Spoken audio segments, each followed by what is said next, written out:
മാന്യ ശ്രോതാക്കൾക്ക് ലോകൈക രക്ഷകനായ യേശുക്രിസ്തുവിന്റെ അനശ്വര നാമത്തിലുള്ള ക്രിസ്തീയ വന്ദനങ്ങളെ അറിയിക്കുകയാണ്.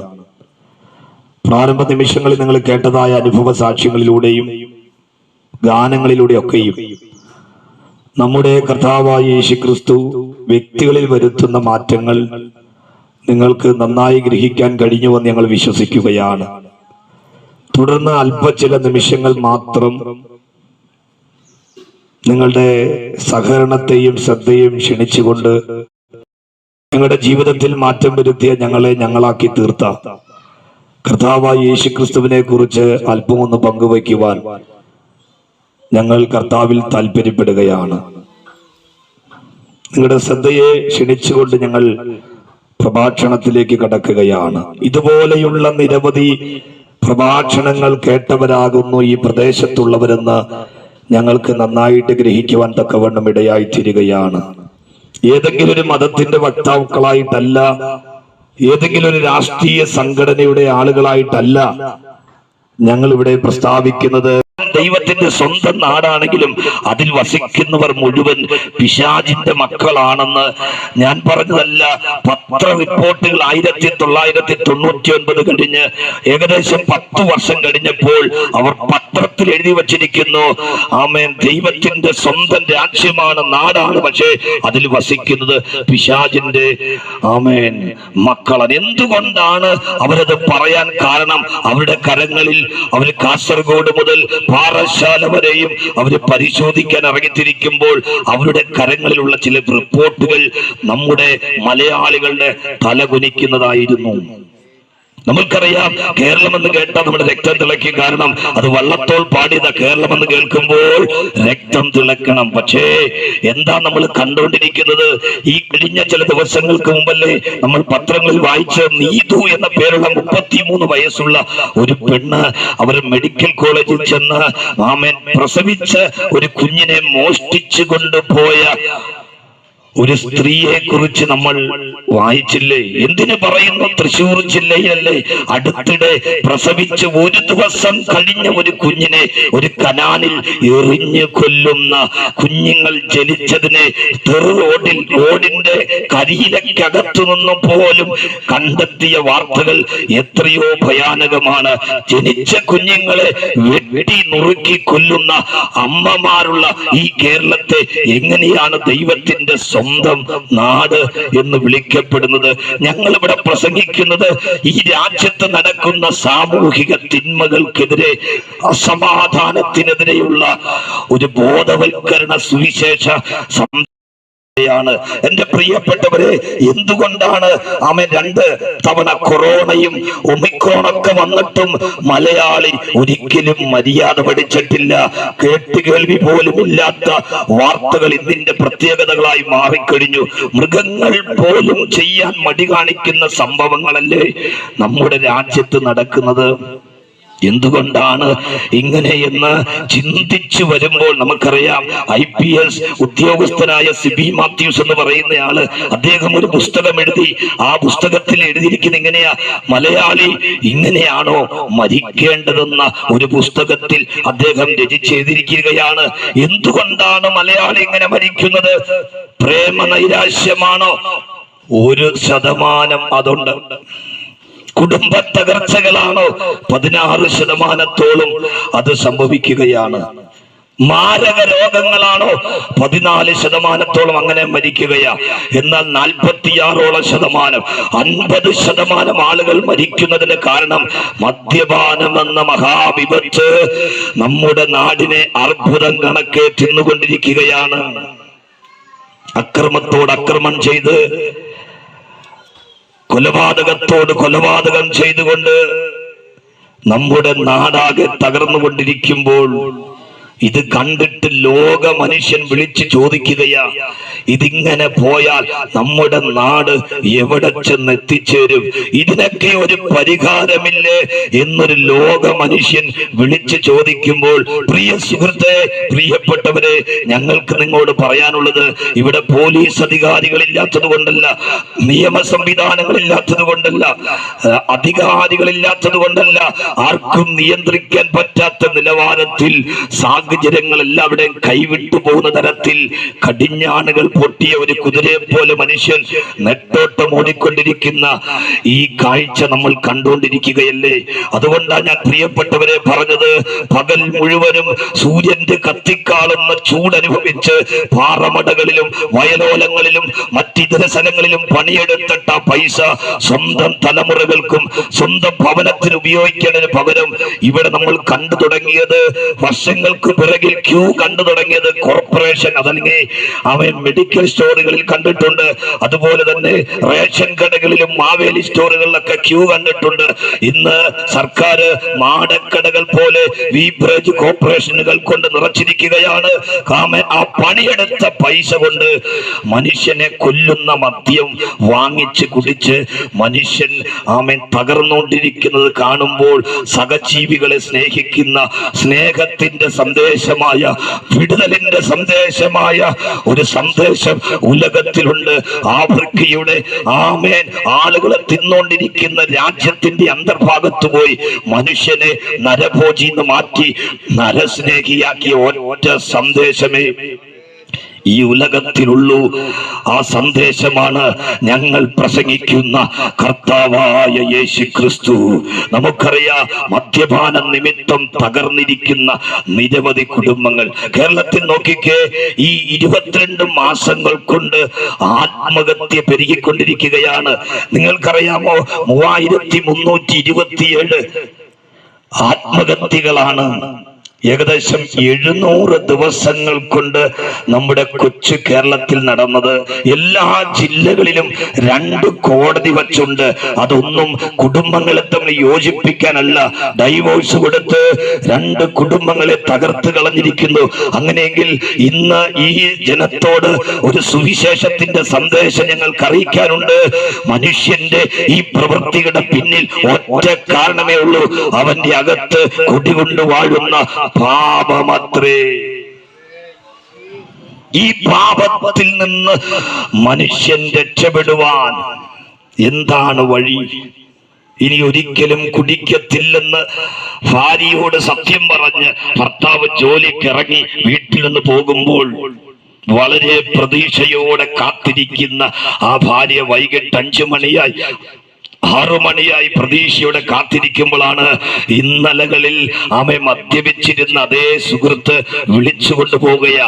വിളിക്കുമ്പോഴും തന്റെ ഉള്ളിൽ പറയുന്നില്ല, ഇന്ന് തൊട്ട് ഞാനത് നിർത്തുകയാ, എന്റെ ഭാര്യയും എന്റെ മക്കളും ഒന്നിച്ച് സന്തോഷത്തോടെ ജീവിക്കണമെന്നുള്ള ആഗ്രഹം അകത്തളങ്ങളിൽ കയറിയ ആ മനുഷ്യൻ പിന്മാറാൻ നോക്കിയിട്ടും അദ്ദേഹത്തെ പിന്മാറ്റത്തിലേക്ക് കൊണ്ടുപോകാൻ അനുവദിക്കാതെ മദ്യത്തിന് അടിമപ്പെട്ട് പഴയ പോലെ തീരുമാനമെടുത്താലും എത്ര നന്നാകാൻ ശ്രമിച്ചാലും അതിന് കഴിയാത്ത നിലവാരത്തിൽ സാഹചര്യങ്ങളാകെ തകർന്നുകൊണ്ടിരിക്കുമ്പോൾ എന്നെ കേൾക്കുന്ന പ്രിയപ്പെട്ടവരെ, ഇതിൽ നിന്ന് രക്ഷപ്പെടുവാൻ ഉലകത്തിൽ ഒരേ ഒരു സന്ദേശമുള്ളൂ. ഒന്നിലധികം സന്ദേശമില്ല. അതത്രേ ഞങ്ങൾ ഇവിടെ ഉച്ചസ്ഥലത്തിൽ ഘോഷിക്കുന്നത്. മറ്റൊരുത്തരിലും രക്ഷയില്ല. കണക്കിന് രൂപയുടെ മദ്യം വാങ്ങി കുടിച്ച് തകർന്നുകൊണ്ടിരിക്കുന്ന ഒരു കാഴ്ചയല്ലേ നമ്മൾ കേരളത്തിൽ കണ്ടുകൊണ്ടിരിക്കുന്നത്?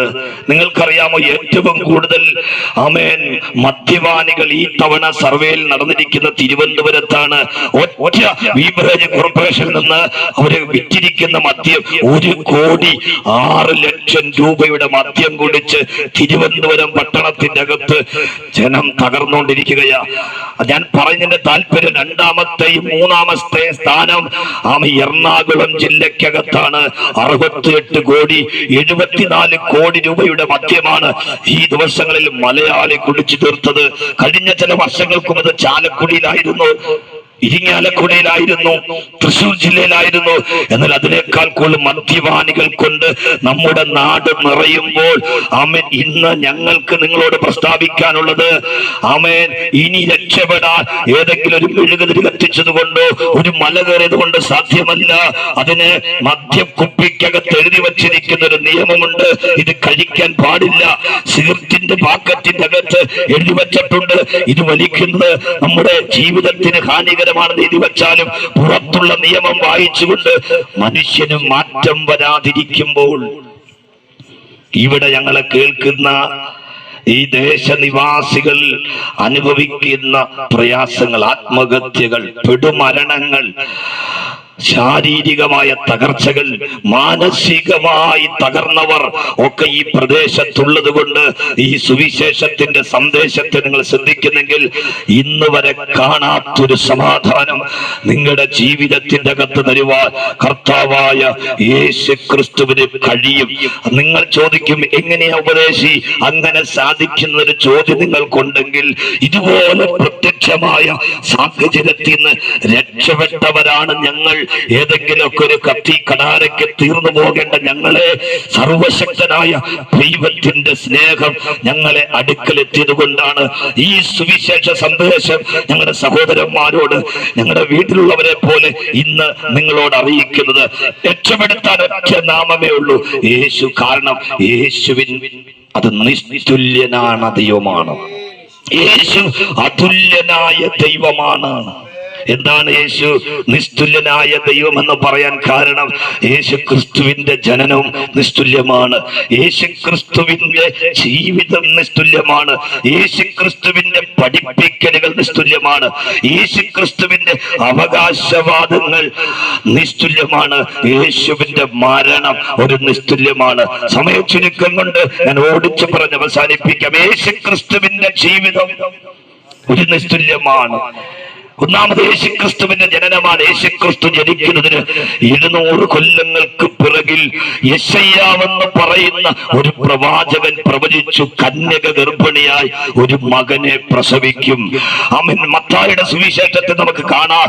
യോസഫിനോട് ദൂതൻ പറയുന്നു, അവരെ പാപത്തിൽ നിന്ന് വിടുവിക്കാനുള്ളത് കൊണ്ട് ഇവന് യേശു എന്ന് പേർ വിളിക്കണം. പ്രിയമുള്ളവരെ, നമ്മുടെ കർത്താവ് യേശുക്രിസ്തുവിന്റെ ജനനം പോലെ ഈ ഉലകത്തിൽ ജനിച്ചവർ മറ്റാരും ജനിക്കുന്നതിന് മുമ്പേ ചരിത്രം എഴുതി കുറിച്ച ഒരുവന ഇന്ന് ഈ ദേശത്ത് ഇറങ്ങി വന്നിരിക്കുന്നത്. ആ യേശു ക്രിസ്തുവിന്റെ ജനനം ഒരു നിസ്തുല്യമാണ്. യേശുക്രിസ്തുവിന്റെ പഠിപ്പിക്കലെന്ന് ശ്രദ്ധിച്ചു കേട്ടെ. യേശുക്രിസ്തുവിനെ പിടിച്ച പടയാളികളുടെ നടുവിൽ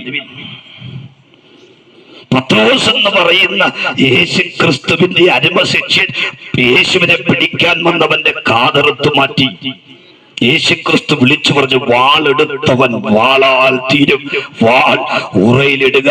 നിങ്ങൾ കണ്ടിട്ടില്ലേ, ഇന്ന് രാഷ്ട്രീയ സംഘടനകള്, മതത്തിന്റെ വക്താക്കള് കൊന്ന് തന്റെ പ്രത്യയശാസ്ത്രത്തെ വളർത്തിയെടുക്കുമ്പോൾ വാളല്ല മാർഗം, സ്നേഹമാണ് മാർഗമെന്ന് പറഞ്ഞ് വാൾ ഉറയിലിടാൻ പറഞ്ഞ യേശുക്രിസ്തുവിന്റെ ജീവിതം പോലെ ഉലകത്തിൽ ജീവിച്ച മറ്റൊരു വ്യക്തിത്വമില്ല.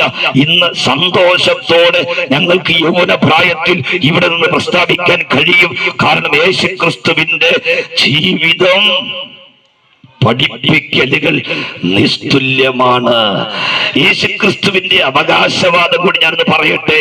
യേശു പറഞ്ഞ അവകാശവാദം, ഞാൻ തന്നെ വഴിയും സത്യവും ജീവനുമാകുന്നു.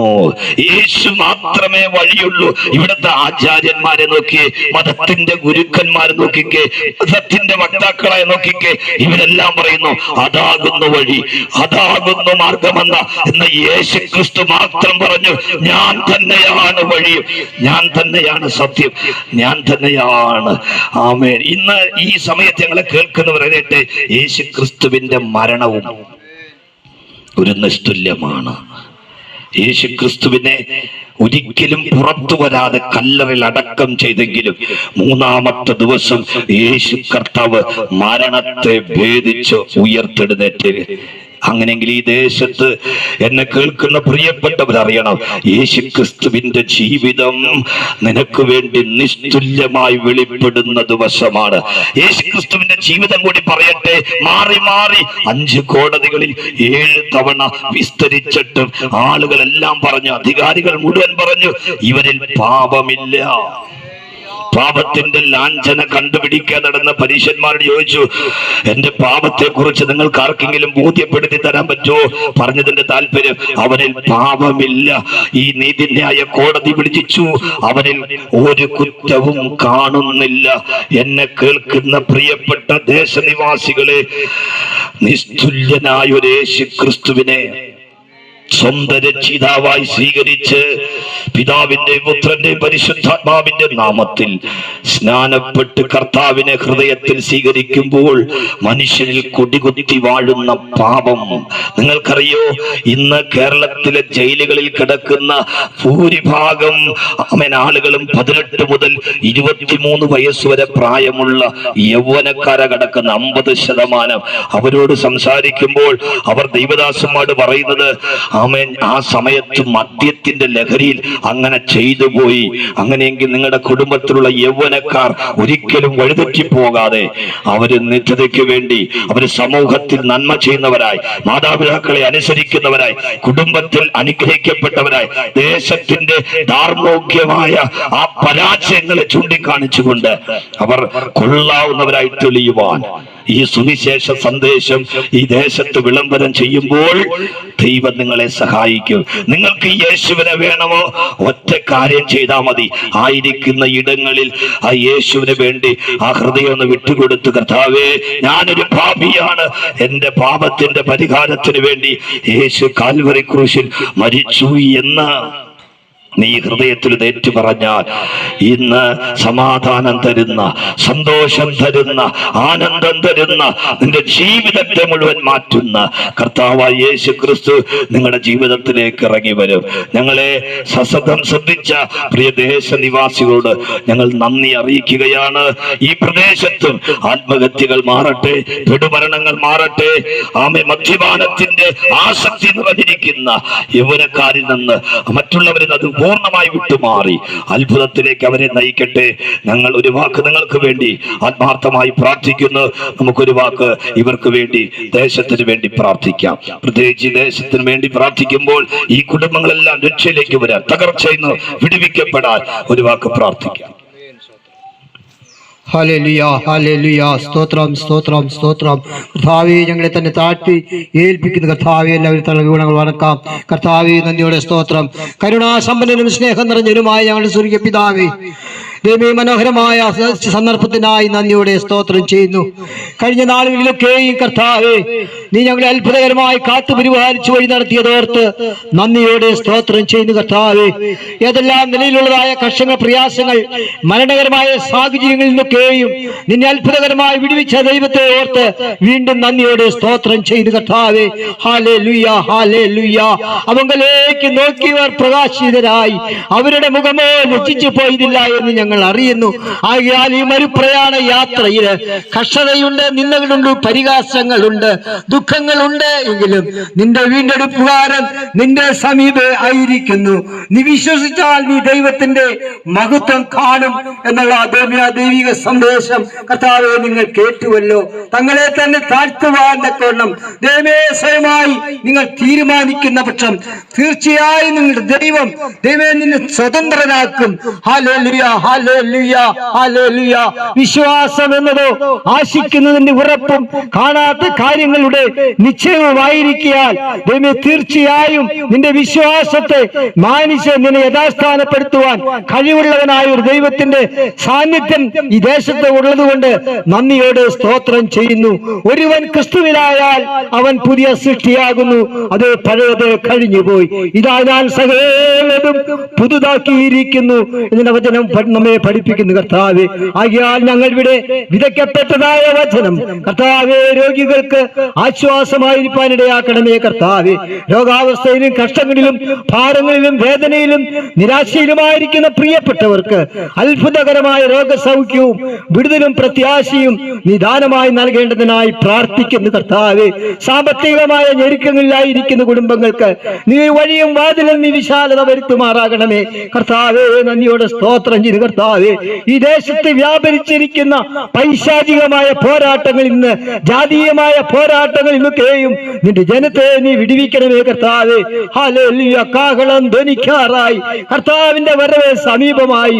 ആകിയാൽ നാളും നാഴികയും അറിയായ കൊണ്ട് തങ്ങളെ തന്നെ താഴ്ത്തി തങ്ങളുടെ പാപത്തെ കുറിച്ച് ബോധം വരുത്തി യഥാസ്ഥാനപ്പെടുവാൻ കർത്താവേ നിങ്ങൾ അനുഗ്രഹിക്കേണ്ടതിനായി പ്രാർത്ഥിക്കുന്നു. കർത്താവേ, ഹല്ലേലൂയ, ഹല്ലേലൂയ.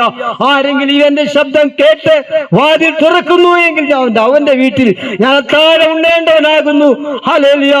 നിങ്ങളോട് ആഹ്വാനം ചെയ്യുന്നു കർത്താവേ, ഇത്രത്തോളം നീ ഞങ്ങൾക്കായി കരുതിയ നന്മകൾക്കായി, ഞങ്ങൾ നടത്തിയ വിധങ്ങൾക്കായി, വഴികൾക്കായി, നീ ചെയ്ത ഉപകാരങ്ങൾക്കായി നന്ദിയോടെ സ്തോത്രം ചെയ്യുന്നു കർത്താവേ.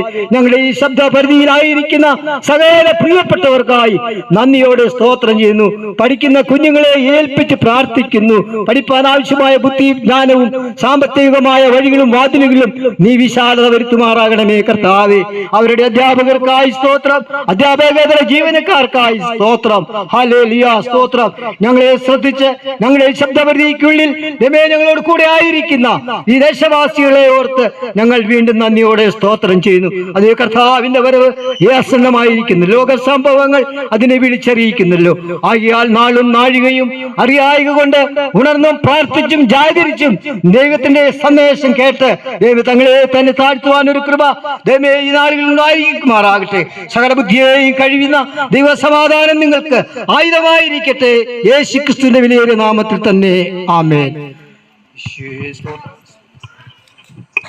ദൈവങ്ങളെല്ലാവരെയും അനുഗ്രഹിക്കുമാറാകും.